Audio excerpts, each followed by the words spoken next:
According to the Wall Street Journal, tighter bank lending prompted by the recent failure of two mid-size American banks will slow U.S. economic growth this year, the International Monetary Fund estimated, warning that rising interest rates pose a threat to the global financial system.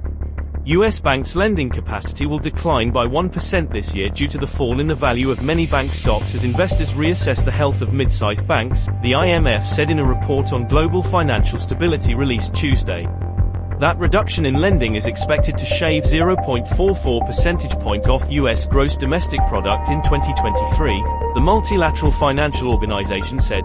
Because regional and smaller banks in the United States account for more than one-third of total bank lending, a retrenchment from credit provision could have a material impact on economic growth and financial stability, the IMF said.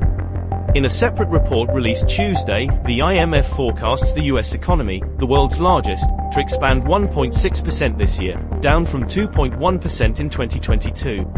The organization projected that the global economy will grow 2.8% this year, a slowdown from 3.4% last year, as nations continue recovering from slumps caused by the pandemic and the war in Ukraine.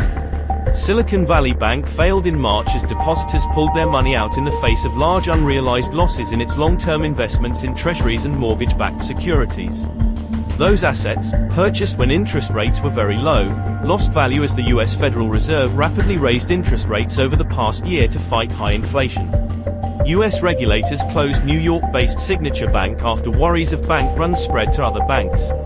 Later in the month, Swiss authorities stemmed a dangerous decline in confidence in the global banking system with the forced acquisition of Credit Suisse Group AG by its longtime rival UBS Group AG. The IMF said high inflation and rising interest rates will continue to pose a risk to the global economy.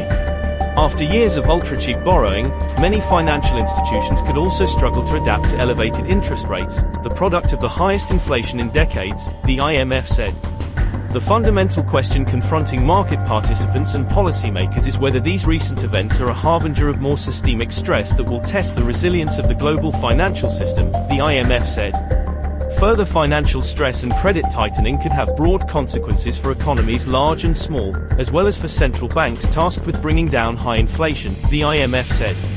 Central banks may face trade-offs between fighting inflation and protecting financial stability, and the IMF encouraged policymakers to clearly communicate their commitment to bring down inflation. A growing source of risk is in the commercial real estate sector, where companies are facing lower property valuations and struggling to find tenants after the pandemic shifted more work away from office buildings, the IMF said.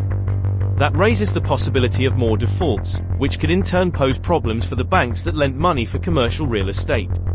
The confluence of higher interest rates and structurally lower demand for credit raises the risk of a broader correction to commercial real estate valuation, the IMF said. The IMF also said the Fed's move to shrink its holdings of Treasury bonds, as well as the political impasse over raising the debt limit, could pose challenges to a Treasury market that is already struggling with bouts of illiquidity and volatility. Finally, the uncertain geopolitical environment, with ongoing trade tensions, could lead to a slowdown in global growth, which could have adverse effects on the U.S. banking sector.